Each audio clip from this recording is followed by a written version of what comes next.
Hello friends, आप सबों का एक नई वीडियो में स्वागत है। आज की यह वीडियो आप सबों के लिए बहुत ही खास होने वाली है, क्योंकि आज की इस वीडियो में हम टीचिंग एप्टीट्यूड की कुछ महत्वपूर्ण प्रश्नों को लेकर आए हैं जो मोस्ट इम्पोर्टेंट है। और खास करके वैसे स्टूडेंट्स के लिए यह वीडियो खास होने वाली है जो बीएड इंट्रेंस एग्जाम की तैयारियां कर रहे हैं। तो आप सबों से गुजारिश है कि वीडियो को केयरफुली पूरा एंड तक देखिएगा, ताकि आपको इस वीडियो में बहुत कुछ सीखने को मिले। और एक छोटी सी रिक्वेस्ट रहेगी आप सबों से कि अगर आप सब हमारे इस YouTube channel KS study wire में नए विजिट कर रहे हो तो चैनल को सब्सक्राइब करके बेल आइकन को अवश्य प्रेस कर लीजिएगा, क्योंकि आप सबों को इस यूट्यूब चैनल पे ऐसे ही एजुकेशनल वीडियो रेगुलर मिलती रहती है। तो ज़्यादा देर न करते हुए शुरू करते हैं आज की यह वीडियो। आज की इस वीडियो का पहला प्रश्न है आप सबों के लिए कि छात्रों में सद्गुणों का विकास कैसे किया जा सकता है। आप सभी दोस्त सभी प्रश्नों के जवाब देते चलिएगा और अंत में आप सब कमेंट करके बताइएगा कि आप सबों ने कितने प्रश्नों का सही जवाब किया। चलिए, तो बहुत प्यारा सा प्रश्न है आप सबों के लिए कि छात्रों में सद्गुणों का विकास कैसे किया जा सकता है। आप सभी जवाब दीजिएगा। चलिए, तो जिन्होंने ऑप्शन ए जवाब दिया वो बिल्कुल करेक्ट हो जाएगा। छात्रों में सद्गुणों का विकास कैसे किया जा सकता है, तो छात्रों में सद्गुणों का विकास वैसा अध्यापक कर सकता है जिनका व्यवहार सद्गुणों पर आधारित हो। ठीक है, जिन दोस्तों ने ऑप्शन ए जवाब दिया वो बिल्कुल करेक्ट हो जाएगा। चलिए, आप सबों का अगला प्रश्न है कि आप अध्यापक की व्यवस्था में किस कारण से आए हैं। चलिए, आप सभी जवाब दीजिएगा। चलिए, तो जिन्होंने ऑप्शन सी जवाब दिया वो बिल्कुल करेक्ट हो जाएंगे। आप अध्यापक के व्यवसाय में किस कारण से आए हैं, तो इसका एकमात्र कारण ये है कि आपकी इस व्यवसाय में रुचि थी, इस वजह से। ठीक है, यानी ऑप्शन सी जो हो जाएगा वो हमारा राइट हो जाएगा। चलिए, आप सबों का अगला प्रश्न है कि आप किस प्रकार के व्यवसाय में जाना पसंद करेंगे। आप सभी जवाब देते चलिएगा और आखिरी में कमेंट करके बताइएगा कि आप सबों ने कितने प्रश्नों का सही जवाब दिया था ईमानदारी पूर्वक। ठीक है, चलिए जवाब देंगे। आप किस प्रकार के व्यवसाय में जाना पसंद करेंगे।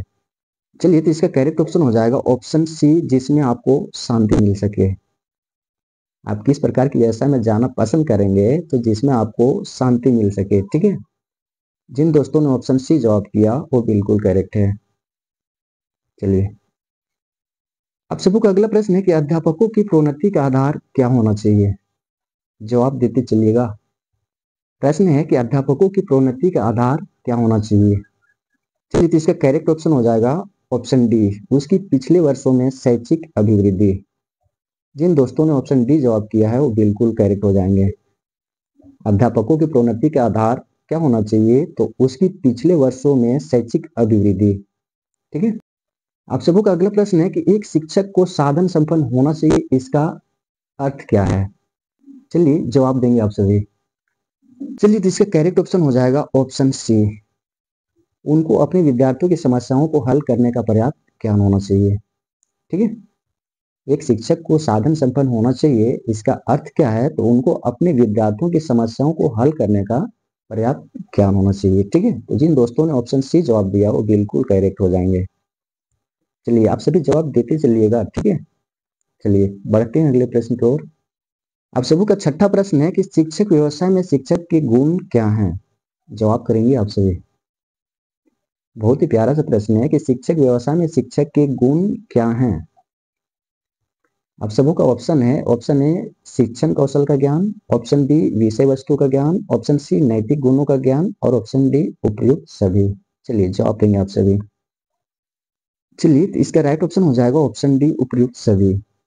शिक्षक व्यवसाय में शिक्षक के गुण शिक्षण कौशल का ज्ञान भी है, विषय वस्तु का ज्ञान भी है, नैतिक गुणों का ज्ञान भी है, अर्थात उपयुक्त सभी। ठीक है, जिन दोस्तों ने ऑप्शन डी जवाब दिया वो बिल्कुल करेक्ट हो जाएंगे। आप सबों का सातवां प्रश्न है कि आधुनिक शिक्षण अधिगम प्रक्रिया में शिक्षक की भूमिका क्या है। बहुत ही प्यारा सा प्रश्न है कि आधुनिक शिक्षण अधिगम प्रक्रिया में शिक्षक की भूमिका क्या होती है। जवाब देंगे आप सभी। चलिए, तो इसका करेक्ट ऑप्शन हो जाएगा ऑप्शन ए सीखने हेतु एक अच्छे सुलभकर्ता की।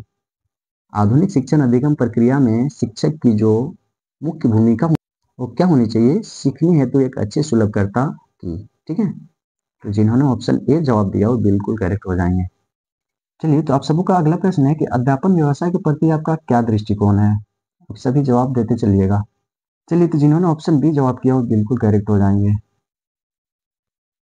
अध्यापन व्यवसाय के प्रति आपका क्या दृष्टिकोण है? तो इसको मैं अपना सौभाग्य समझता हूँ कि मैं एक अध्यापक हूँ। ठीक है, तो option B will be right answer. चलिए, आप सबों का अगला प्रश्न है कि व्यवसाय की सफलता निर्भर करती है।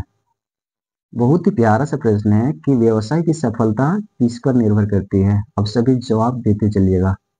आप सबों का ऑप्शन है लोगों को प्रसन्न रखने की नीति पर, कार्य की गुणवत्ता को बनाए रखने पर, संबंधित लोगों से संपर्क बनाए रखने पर, परिश्रम व ईमानदारी पर। चलिए, आप सभी अपना जवाब देंगे। चलिए, तो जिन्होंने ऑप्शन बी जवाब दिया वो बिल्कुल करेक्ट हो जाएंगे। व्यवसाय की सफलता किस पर निर्भर करती है? तो कार्य की गुणवत्ता को बनाए रखने पर। ठीक है, अब सबों का अगला प्रश्न है कि अध्यापक के रूप में आपकी प्राथमिकता क्या होगी? समय की पाबंदी, व्यवसाय की प्रतिबद्धता व निष्ठा, थोड़े समय में धनोपार्जन करना, विद्यार्थियों को खुश रखना। चलिए, आप सभी अपना जवाब देंगे। चलिए, तो जिन्होंने ऑप्शन बी जवाब दिया वो बिल्कुल करेक्ट हो जाएंगे। अध्यापक के रूप में आपकी प्राथमिकता क्या होनी चाहिए? तो व्यवसाय की प्रतिबद्धता व निष्ठा। ठीक है, चलिए, अब सबों का अगला प्रश्न है कि एक अध्यापक के रूप में आप वो पढ़ाने को ही अपना दायित्व समझते हैं, या अपने विद्यार्थियों की कमियों को दूर करना ही अपना दायित्व समझते हैं, या विद्यालय की प्रगति पर ध्यान देंगे, या अपनी प्रगति तक सीमित रहेंगे? चलिए, आप सभी जवाब देंगे। चलिए, तो जिन्होंने ऑप्शन बी जवाब दिया वो बिल्कुल करेक्ट हो जाएंगे। एक अध्यापक के रूप में आप अपने विद्यार्थियों की कमियों को दूर करना ही अपना दायित्व समझेंगे। ठीक है, आप सबों का अगला प्रश्न है कि आपकी दृष्टि में एक सफल अध्यापक कौन माना जाता है? बहुत ही प्यारा सा प्रश्न है कि आपकी दृष्टि में एक सफल अध्यापक कौन माना जा सकता है? जो खूब ट्यूशन करता है, जो छात्रों के मध्य लोकप्रिय है, जिसकी पदोन्नति जल्दी होती है, जो अपने कार्य के प्रति निष्ठा के लिए जाना जाता है। चलिए, आप सभी अपना जवाब दीजिएगा। चलिए, तो जिन्होंने ऑप्शन डी जवाब किया वो बिल्कुल करेक्ट हो जाएंगे। एक सफल अध्यापक कौन माना जा सकता है? तो जो अपने कार्य के प्रति निष्ठा के लिए जाना जाता हो। ठीक है, चलिए, आप सबों का अगला प्रश्न है कि आपकी राय में एक सफल शिक्षक कौन है? बहुत ही प्यारा सा और महत्वपूर्ण प्रश्न है कि आपकी राय में एक सफल शिक्षक कौन है? जिसका व्यक्तित्व प्रभावशाली व सुंदर हो, जिसका अनुशासन कठोर हो, जो विषय का प्रकांड विद्वान हो, जिसकी अभिव्यक्ति प्रभावशाली हो। चलिए, आप सभी अपना जवाब दीजिएगा। तो जिन्होंने ऑप्शन डी जवाब दिया है वो बिल्कुल करेक्ट हो जाएंगे।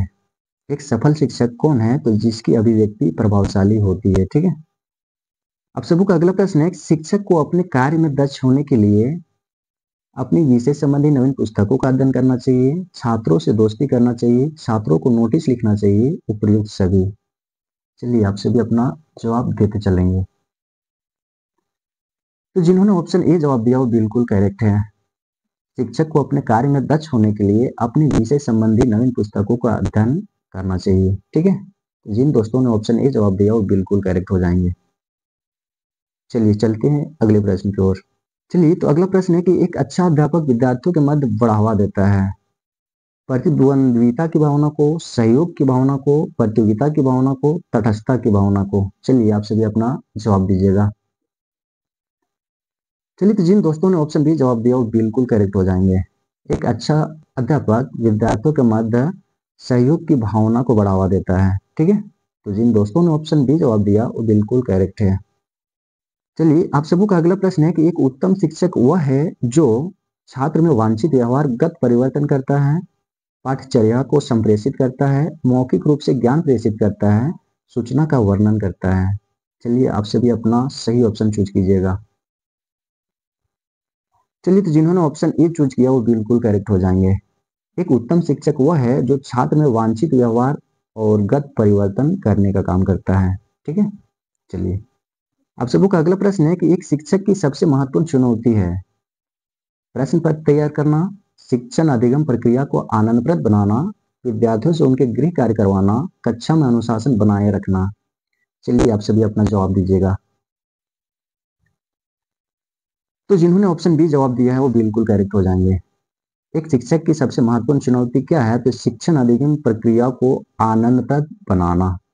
ठीक है, चलिए, तो आज की इस वीडियो में बस इतना ही। उम्मीद करते हैं आप सबों को यह छोटी सी वीडियो पसंद आई होगी। अगर आप सबों को यह वीडियो पसंद आई हो तो वीडियो को लाइक और शेयर करें, और हमारे इस यूट्यूब चैनल पे अगर नए विजिट कर रहे हो तो चैनल को सब्सक्राइब करके बेल आइकन को अवश्य प्रेस कर लें, क्योंकि आपको इस यूट्यूब चैनल पे ऐसे ही एजुकेशनल वीडियो रेगुलर मिलती रहती है। और आप सबों ने कितने प्रश्नों का सही जवाब दिया, उसका जवाब आप कमेंट में जरूर दीजिएगा। Thanks for watching. Thank you. Best of luck.